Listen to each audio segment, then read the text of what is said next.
trauma, there's PTSD, post-traumatic stress disorder. And I've heard you talk about post-traumatic stress injury. So what is the difference and why does it matter? Science. Science. Love the science. Yes. Post-traumatic stress disorder, the term, didn't show up anywhere until like 1980. And the reason that it even showed up there, even though we can go back and read philosophers and they talk about the effects of war, they're talking about trauma. But it wasn't until the early 80s where we had all of these Vietnam vets who were really struggling with matching symptoms that medicine said, we need to figure out what this is. We got to give it a name. And then we're going to come up with a treatment for it, medication. And then we can help all these people. And so we have a disorder because in the early 80s, we didn't have an effective treatment. So all we could do is medicate and manage the symptoms. And now, because of technology, and we can see what's happening in the brain, we can even start to see what's happening in the nervous system. It's much cheaper to do research and measure blood chemistry changes and use the MRIs. And so now we can see that, you know what? It doesn't have to be a disorder because that sounds like something you can't change. Absolutely. Yeah. You just manage maybe if you're lucky. Right. Now we're calling it an injury, and injuries can heal. I remember you talking one time about, and other people can, if someone knows it's an injury, like they see the cast on your wrist, they're like, oh, you broke your wrist. But if you don't see it, you don't know why that person's behaving that way. But if it's an injury, and it can be, I'm making a jumble of this, but why don't you talk about that? When we have a physical injury that someone can see, we all acknowledge, yes, you got hurt. And maybe it was like a torn meniscus. We didn't see the injury to the knee, but you said your knee hurt. I saw you limping. And then I know you had surgery. And so then you had your crutches and you went through the rehab and now you walk just fine. And you're back out doing whatever it is that you were doing. Everybody tracks that. Even though we can't see the meniscus, we see all the evidence of the injury and the healing. Absolutely. And knee injuries are common enough that we recognize you're limping. Your leg must hurt somewhere. And it's accepted. Nobody questions it. Trauma has symptoms that are recognizable too, but we don't talk about them because they're emotional symptoms. Somebody's touchy.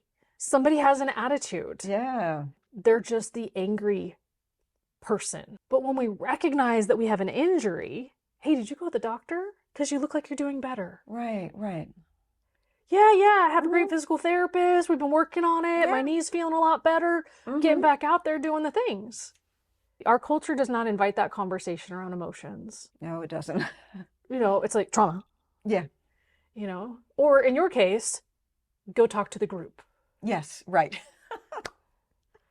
And then say that everything's fine. Yeah, okay. Yeah. Yeah, because of course it is. We'll have that conversation a little bit later. Yes. We're definitely going to get into the 12 steps and how they may or may not be helpful. The difference, as I'm understanding it then, is that disorder is seen as this big, scary thing that can't be helped and you want to step away from, whereas injury makes it sound like something you might have gotten at a basketball game. Yeah. And it can heal, and it's not something to be scared of because it's not permanent. Right. Got it. And you go to the right doctor. Yes, you don't go to, say, a veterinarian for your broken leg, unless you're a horse. Or you don't go to an orthopedist for something that they can't treat. Right. If you need your internal medicine doctor, because that's the other way stress shows up, is in our guts. You don't go to an orthopedist for gut problems, and you don't go to your internist for a knee problem. So we need to go to the right doctor, the right provider, who's going to provide the proper treatment. We've seen the doctors. We're getting better. There's now the concept of post-traumatic growth. Can you talk a little bit about that and whether or not everybody gets it and whether or not it's all, you know, talk to me a little bit about post-traumatic growth. So many people have heard the song, 8 Seconds. I'm old. I haven't heard that song. Well, Is it's that actually old. I'm old. Oh. So, I went skydiving, I went Rocky Mountain climbing, I went 2.7 seconds on a bull named Fu Manchu. Oh, okay, it's starting to sound It's familiar. not the name of the song. It's not Okay. 8 Seconds. It's something else. But anyway, it's this idea that if you have this near-death experience, then you're going to go seize the day. Oh, okay. And that's kind of the idea behind post-traumatic growth. It's like you went through something terrible, and now you're like, I'm not going to take life for granted. I'm going to go live it to the fullest. Right. Only if you're had certain kinds of trauma like the kind I had, the last thing in the world you're ready to do is go live life to the fullest because you've got all the symptoms and the triggers and the hypervigilance. And how do we get growth from there? honestly, healing is the growth. Mm. And it doesn't look like I'm going to leave my life and go climb the Himalayas. I mean, that could be a running from trauma experience, but that's not the inspired, I'm going to spend more time with my kids, I'm going to invest in relationships kind of inspiration. Post-traumatic growth in the research says that when someone has experienced something terrible, and they did a lot of this research with combat vets, that they saw scary and terrible things, and then they came back with a renewed appreciation for life, except that not everybody did. And as it turns out, who you are before the trauma happens has a big impact on that. So if you were already a seize the day kind of woman before the bad thing happened, trauma is going to be very disruptive to that. And it's going to be very difficult for you to go from like, I was here, trauma happened, and then I launched my life. Because you were already launching your life. And then trauma happened, and it kind of had the opposite effect. And so I haven't dug in the research in a bit, but to my knowledge, there isn't anywhere that says, have your life blow up because it'll make it better.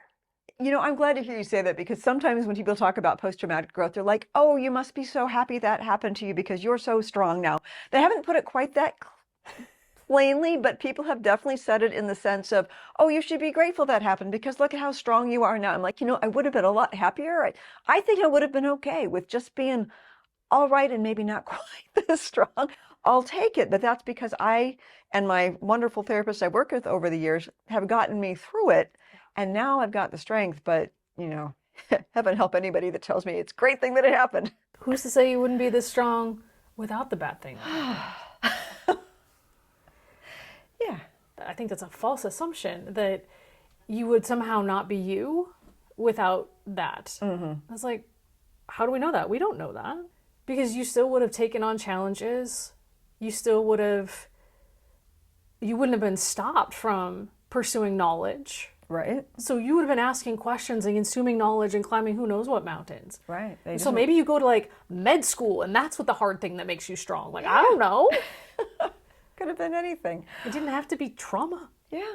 And yet here we are. So thank goodness that your profession has come up with these Yes. interesting ways to treat things.